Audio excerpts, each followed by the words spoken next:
Virtual News.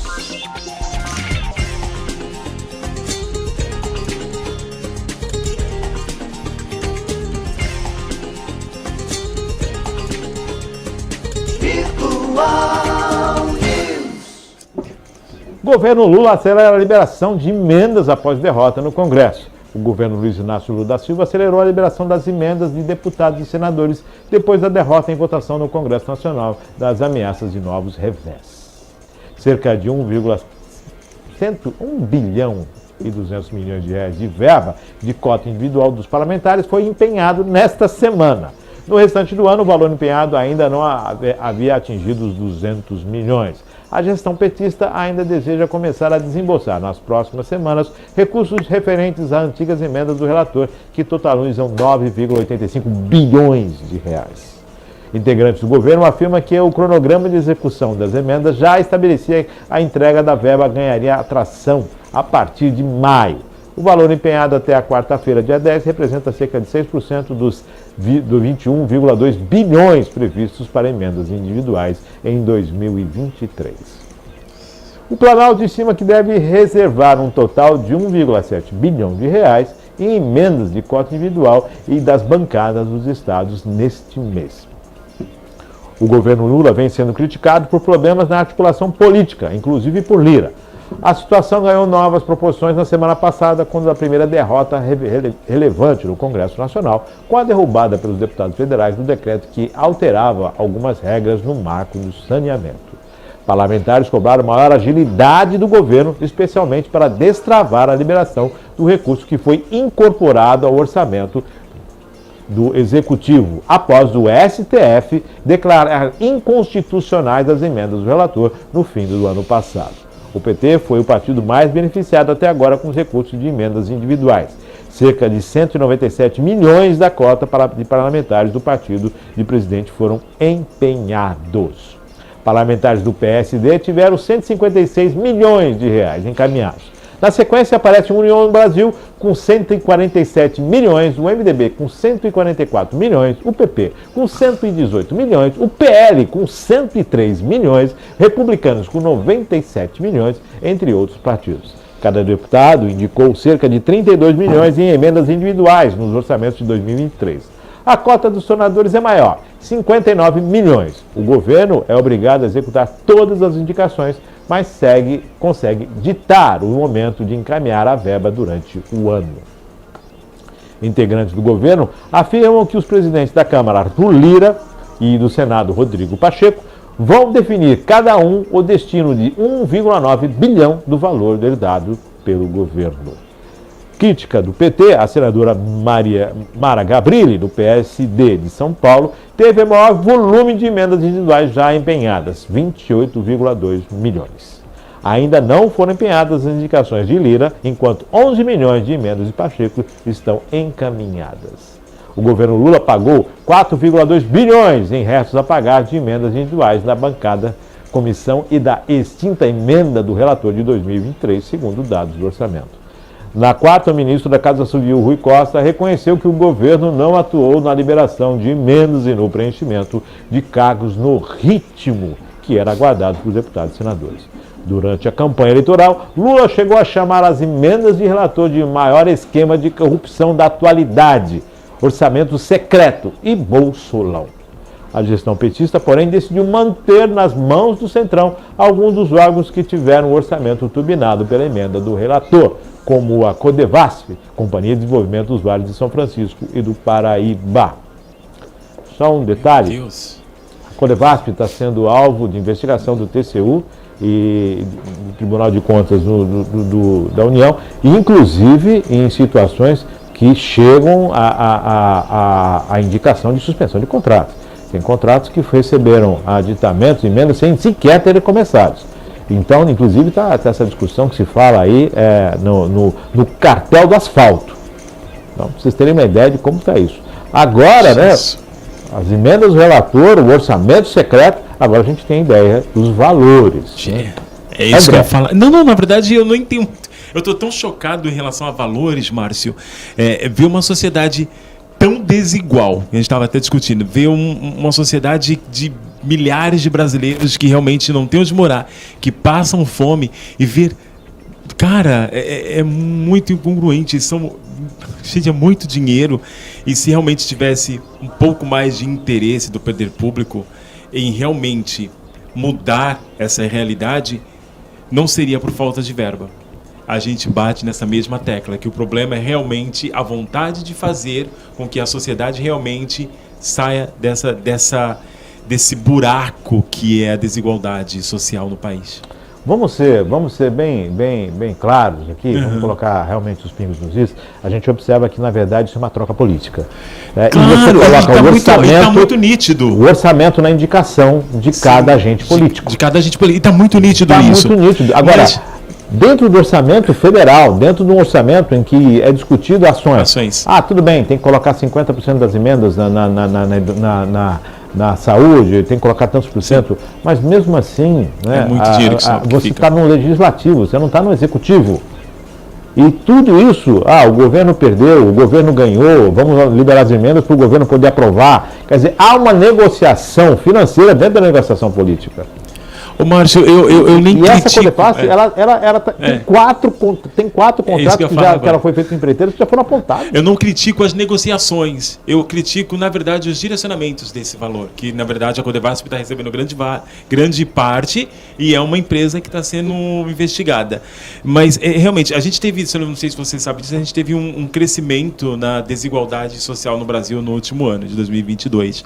Mas, por conta do aumento do auxílio emergencial, é claro que foi uma injeção política, que a gente sabe muito bem disso, mas que realmente a desigualdade, depois de muito tempo, conseguiu sair conseguiu melhorar um pouco mais, mas mesmo assim, a gente ainda continua como um dos países mais desiguais do mundo e tendo tantos valores sendo distribuídos aleatoriamente, sem um direcionamento tão concreto e certo.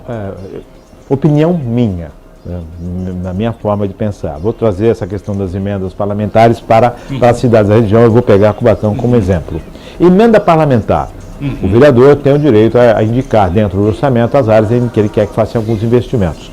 Esta indicação é dentro do orçamento do Executivo. Perfeito. Minha sugestão, se faça isso com a verba que economizar no Legislativo.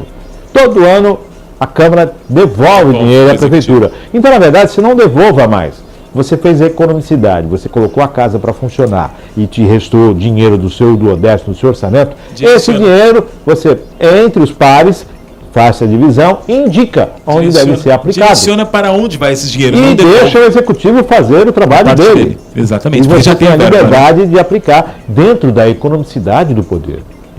Dentro daquilo que a casa conseguiu economizar, do que a casa conseguiu agilizar, dentro de uma administração que tenha agilidade, dinamismo, economicidade, objetividade, né, e celeridade.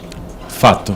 E aí sim, você com esse dinheiro enxuto, agora a gente tem verba, sobrou do nosso orçamento, eu vou colocar lá. Agora fica assim, o meu orçamento, eu consigo, eu devolvo. Não, então faça as suas emendas, né? Independa do poder do executivo, e quando você devolver o dinheiro, você está devolvendo. Eu quero que devolva isso para para aquilo. Porque atualmente, quando se devolve, não se pode indicar. É de livre-arbítrio do executivo. Caiu na conta da prefeitura, ele entra dentro do orçamento. Ele entra a prefeitura que se vira. Ele entra dentro do orçamento. Agora, se estude, afinal de contas, é a casa de lei. Eu acho que deve ser, eu acho que essas emendas, independente de ser municipais, federais ou estaduais, elas precisam ser direcionadas em prol da população. A gente sabe, Márcio, é muito triste dizer que a gente sabe os fins, que para onde vão esses valores. É triste dizer isso, porque a gente percebe que são valores exorbitantes e são valores que realmente fariam a diferença muito grande para o nosso país. Faria uma diferença, em termos tecnológicos, em termos educacionais, em termos sociais, habitacionais, em todas as esferas da sociedade. O mínimo que que fosse 10% desses valores distribuídos, já faria uma grande diferença. Porque a partir do momento que você investe em tecnologia, investe em cidades sustentáveis, investe em educação principalmente, a gente consegue ter uma cadeia de investimentos e aquilo vai crescendo, a gente vai investindo na cidade, a gente vai nas cidades no país, a gente vai trazendo investidores, a gente vai fazendo com que os nossos conterrâneos, os brasileiros continuem no país, queiram aprender para poder continuar a crescer, e a partir daí a gente vai, né, aumentando essa carga tributária de uma outra forma. É necessário. Então tá aí as emendas, tá os valores aí. E eu acredito que... Bom, por isso que eu falo dessa discussão da fake news, discussão de um monte de coisa, né? Tá aí a possibilidade da internet estar trazendo essas informações e levando. E quanto mais acesso à tecnologia, mais acesso à informação, mais acesso à qualidade de vida, formação do cidadão e conhecimento. Fake news é um dilema. Lógico, né? Essa história. Volta a falar de Santos Dumont. Inventou o avião para encurtar distâncias e aproximar pessoas. E o pessoal acabou depois levando bomba, né? Carregando bomba para soltar um no outro. Mas aí faz parte, né? São os prós e os contras, né? Só faz parte da natureza humana. Lula quer preservar salário mínimo e Bolsa Família no arcabouço fiscal. O presidente Luiz Inácio Lula da Silva traçou a estratégia para a negociação do marco fiscal no Congresso Nacional. Em reunião com o núcleo do governo, Lula definiu que como prioritária a preservação de uma política de valorização do salário mínimo e do Bolsa Família. A orientação de Lula é que fiquem imunes às sanções em caso de descumprimento das regras fixadas dentro desse novo arcabouço fiscal. A tendência é impor, no texto, restrições a gastos como funcionalismo e a concessão de benefícios fiscais, se essas metas não forem alcançadas. Ainda durante a reunião da coordenação, foi desenhada uma ação conjunta dos ministros da Fazenda, Fernando Haddad, e das Relações Institucionais, Alexandre Padilha, na articulação no Legislativo. Além de um encontro com o presidente da Câmara, Arthur Lira, Haddad terá 2 reuniões com líderes partidários no intuito de convencê-los a preservar o que considera fundamental no texto. Padilha, por sua vez, terá reuniões com partidos tendo como foco o MDB, o PSD, Republicanos e Podemos. Caberá ao líder do governo na Câmara, José Guimarães, do PT, conter o PT e negociar com os demais partidos de centro-esquerda na tentativa de deter a apresentação de propostas alternativas ao texto que exijam esforços do governo na articulação. A preocupação do governo federal nessa questão que envolve o arcabouço fiscal e, claro, depois da derrota no Congresso, Lula entra em campo e começa a articular para tentar manter a maioria, né, e conseguir a aprovação do texto como convém ao governo federal. Vamos aguardar os desdobramentos aí, o relatório deve surgir nos próximos dias e vamos aguardar quais são os andamentos e como as casas vão trabalhar junto a essa frente do governo federal, buscando os acordos políticos para conseguir a aprovação do arcabouço. Lula viaja para o Japão. O presidente Luiz Inácio Lula da Silva viaja nesta quarta-feira, dia 17, para o Japão. Ele vai participar da 49ª cúpula do G7, que começa no próximo sábado, dia 20, e termina no dia 21, na segunda-feira. O grupo se reúne com 7 países mais ricos do mundo: Alemanha, Canadá, Estados Unidos, França, Itália, Japão e Reino Unido. O Brasil participa da cúpula do G7 como país convidado. O convite ao presidente Lula foi feito pelo primeiro-ministro do Japão, Fumio Kishida. Os dois temas estão no foco do líder brasileiro, segundo o secretário de Assuntos Econômicos e Financeiros do Ministério das Relações Exteriores, o embaixador Maurício Lírio. Além de participar da cúpula, o Brasil também terá encontros bilaterais com o Japão, Índia e Indonésia.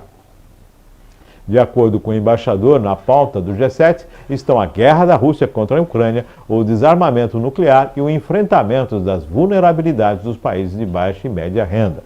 Mudanças climáticas, transição energética, segurança alimentar, saúde, direitos humanos, questões de gênero e tecnologia também estão na pauta. Ao final da cúpula do G7, devem ser apresentados 2 documentos com o posicionamento dos países sobre os vários temas debatidos durante o encontro.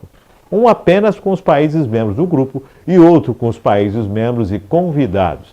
Segundo o embaixador Maurício Lírio, o governo brasileiro trabalha para a declaração final reflita a visão do Brasil a respeito da guerra entre Rússia e Ucrânia e da segurança alimentar no mundo.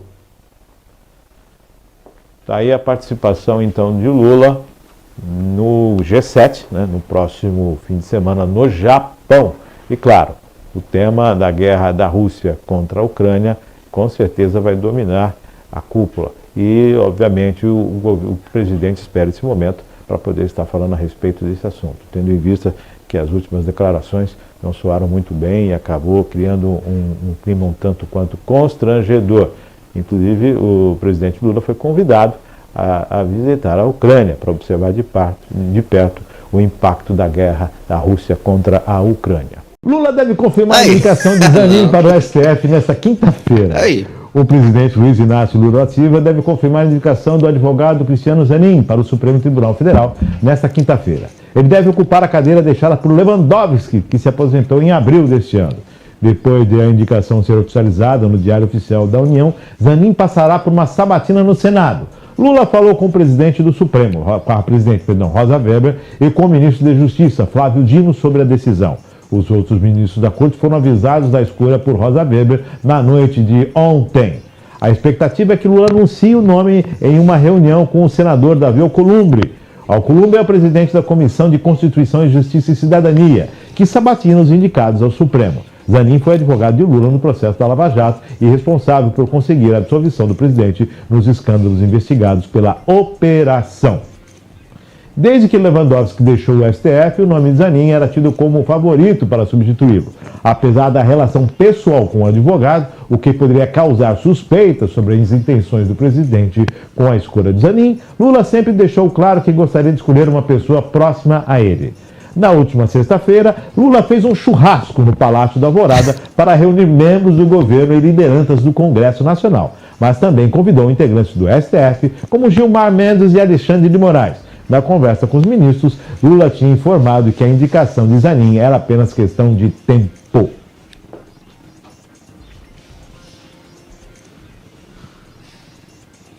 Sem palavras, né? O texto fala por si?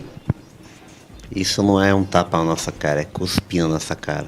Bom, vida churrasco que segue, né? Você pode fazer onde você quiser, todo mundo tem direito de comer a sua picanha. Não, eu não estou nem questionando o churrasco. Picanha, né? E a gente sabe o que foi servido no churrasco, é o churrasco, né? Não, Márcio, o fato do cara fazer um churrasco, convidar os ministros, Cara, tá tudo dentro da... Tá dentro da normalidade, tá dentro do tolerável, né? Você pode fazer um churrasco e convidar pessoas do teu meio de trabalho. Apesar de ser um pouquinho imoral. Mas tudo bem, a lei não proíbe. A questão está na indicação, né, cara? Você indicar o advogado que te defendeu... Vamos para outra, eu não quero nem comentar. Eu acho que essa matéria já... Eu vou para casa chorar. Essa matéria já está definida e eu já vejo o Zanin como sendo ministro do STF. Eu já nem... Eu já dou e já jogo as cartas na mesa e falo, acabou. Ele já é o... Tomara que essa... Tomara Agora não. Pergunta, e você? Você não foi convidado para o churrasco? Você estava fora do Eu não, churrasco? vou lá para comer abóbora? Não, você Quem? Porque na cúpula, nem todos foram convidados para o churrasco. Olha o isqueirinho do mal, né? Teve gente que não gosta de comer abóbora. Ah, não era picanha, não era picanha. Ah, é verdade, era picanha. Então você não participou do churrasco. Você não foi convidado. 10 horas mais Se você não... tu tá querendo... Nossa, se você não apoiava isso, você o cara não te ligou pro churrasco. Você não estava na picanha. 10 horas mais 27. Você não foi convidado. A alvorada não foi para você. Fim do Aerolula. Após pedido de Lula, Fábio prepara a cotação de custos e estuda alternativas. Depois de bater recordes nas viagens internacionais neste ano, o presidente Luiz Inácio Lula da Silva vai mudar de avião. Lula quer uma aeronave com maior autonomia de voo, que não exija muitas escalas para abastecimento e mais espaço para acomodar convidados. Para isso, o Força Aérea estuda duas alternativas: adaptar uma das suas duas aeronaves ou adquirir um novo avião usado já com as configurações prontas. Para adaptar o Airbus A330-200, seria preciso colocar internet, suíte com chuveiro e uma sala reservada para que o presidente possa despachar, um gasto considerado elevado. A FAB vai fazer a cotação do valor que pode subir para as exigências de Lula e da primeira-dama, Rosângela da Silva, a Janja. Dependendo dos custos, a compra de um outro avião usado pode ficar mais atrativa.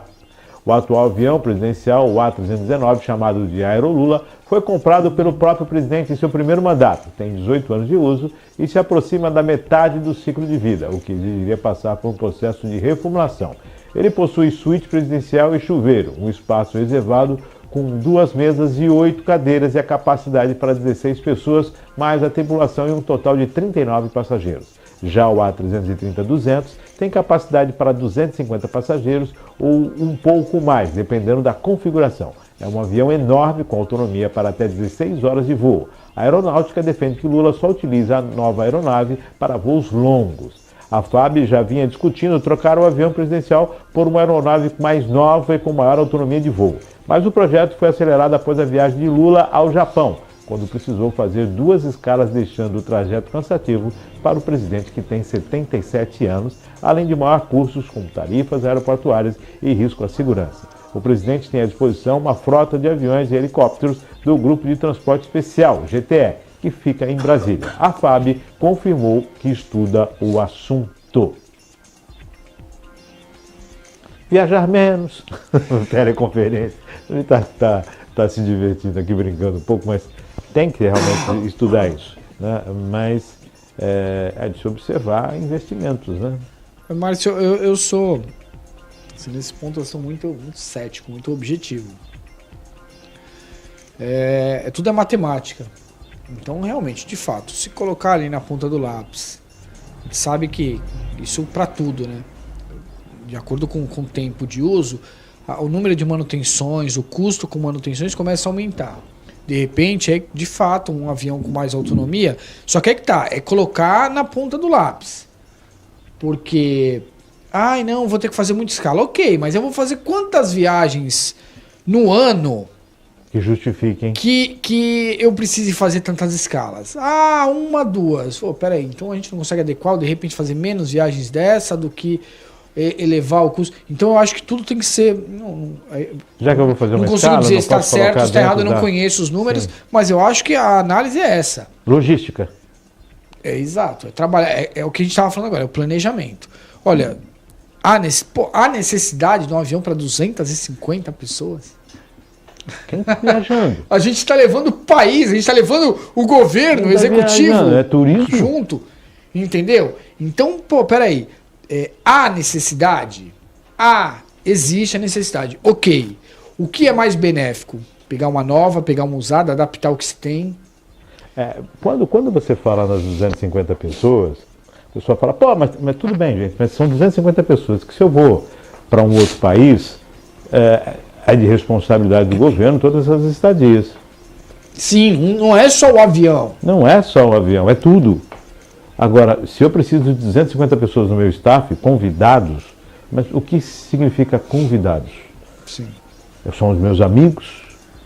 São as pessoas importantes? Vai viajar uma comitiva de empresários que vão ao país que o presidente vai estar visitando para fazer reuniões, tentar, né, viabilizar tratados comerciais, aproximação. Mas o que você precisa rever isso aí. Porque... assim, o principal, o que eu ainda imagino, já também é um assunto que já discutiu bastante aqui. Eu acho que nesse momento o que se precisa o presidente iniciou o governo com um foco muito forte nas relações internacionais e que, assim, vamos combinar que não tem dado muito certo. Até por conta da desarrumação da nossa casa, por muitas vezes o tiro tem saído pela culatra, assim como foi o comentário na última semana a respeito da Arábia. Da situação na Venezuela ser apenas uma narrativa, o que trouxe um holofote negativo para o Brasil, do restante dos países aí, inclusive de esquerda. Não foi os países todos, não. Inclusive os países de esquerda criticaram, porque não a gente sabe, assim, tem evidências há muitos anos de que é realmente É uma ditadura. uma ditadura. Então não dá para dizer que é uma narrativa, porque realmente é uma ditadura, a situação não é boa, o povo sofre. Então, o primeiro ponto, eu acho que é reavaliar a real necessidade de tantas viagens. Num mundo em que a gente hoje está estudando reduzir a jornada de trabalho para 4 dias na semana, por conta da possibilidade de trabalho remoto, num momento em que a gente tem procurado usar menos papel, procurado ser mais sustentável e mais ágil, atendimento em tudo que é empresa agora é inteligência artificial e tal. Há necessidade de tanto deslocamento, porque tudo isso é custo. E quando eu estou ausente, alguém tem que assumir no meu lugar. Então, sabe, tem toda uma relação. E agora, se de fato encontrar e falar essa é a real necessidade, aí eu acho que tem que ser coerente, porque não é só esse avião, ainda tem essa, não é só esse avião. Esse é um avião. O presidente tinha uma frota disponível ainda de aviões e helicópteros para deslocamentos. Então, não dá para otimizar. Ah, mas se aquele não tiver... Pô, se aquele não tiver, não é assim que funciona. Ah, eu tenho o meu carro. Pô, mas se eu não tiver esse carro, pô, eu alugo um, ou então eu uso do meu amigo, ou então eu adio a viagem. Então, a gente precisa ter tanto disponível. É realmente a prioridade. É o que a gente dizia agora do carro popular. É a prioridade.